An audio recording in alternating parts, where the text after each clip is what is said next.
Greetings, instructors. I wanted to walk through with you very quickly how to complete your invoice. And again, this is as of July of 23. So this is the updated method on how to complete your invoice. So you're going to find the invoice template on the Trello board, and that is alphabetically under the instructor resources. So where you see the candle, you're going to scroll down to instructor or invoice for instructor payments. You click on that, you're going to actually download this document. So again, you want to find the one that says as of July 1st of 23. You click on it. And again, you're going to want to download this version. I'm going to go ahead and open up the version that's downloaded because that will be then the active form. And it's pretty straightforward. At the top of the form, the elements are going to be pretty straightforward. You're going to put the name on the check that matches your W-9. Whatever, when you filled out your MOA with us, your contract, whatever W-9 you put on there, whoever signed that is who you want to have in this number 5 spot, this name on check. So if you put it as your name, that's who you're going to put here. If you put your employer's name, that's the name you're going to put.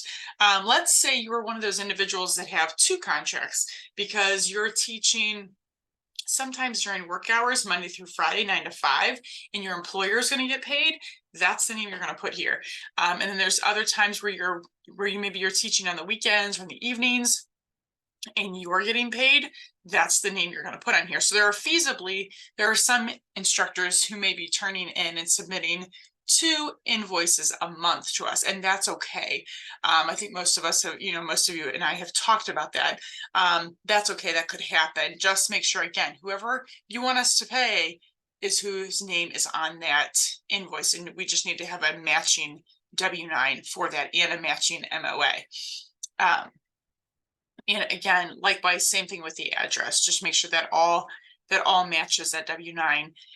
Date submitted then is whatever date you've turned that in. Of course, these invoices need to be turned in by the 5th of the next month.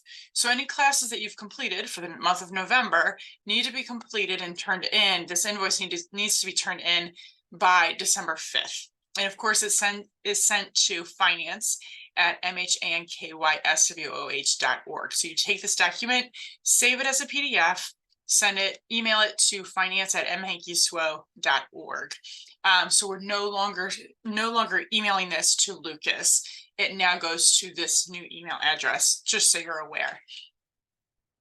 Then these columns down here, really you're plugging in the appropriate numbers. Date of training, pretty straightforward.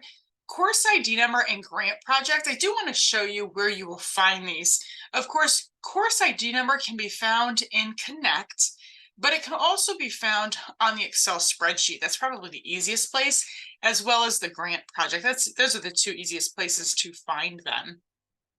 And those can be located, again, when the coordinator sends you the Excel spreadsheet with the participant roster, you can find that information at the top. Now, normally they're not going to be highlighted, but I did highlight them just to make it a little easier to find. So at the top, you're going to see course ID number. And then over here, you're going to see project. It's going to say either OMOS or SAMHSA. Now, there are other project types, but for the most part, those are the 2 that you're going to see. So that is where you're going to find those. If you did not get a roster, reach out to the coordinator and ask them for a roster, but you should be receiving those. Whether you're the lead or the co, you should be receiving a copy of the class roster. And again, if you didn't, you can always ask the lead instructor for that information as well.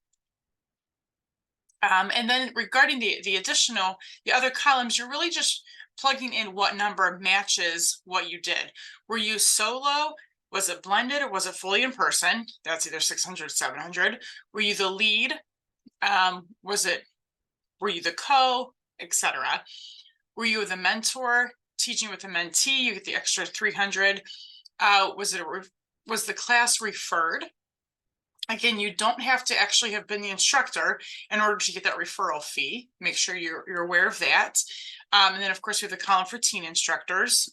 And then mileage, you're going to go ahead and calculate that out and put the number here. So if you drove 75 miles, you'll say 75 times 55 cents. Plug that number in, it will automatically calculate here in this column. And then it'll total for you automatically.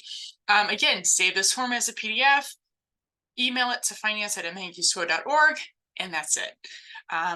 If you have any questions, please do not hesitate to ask.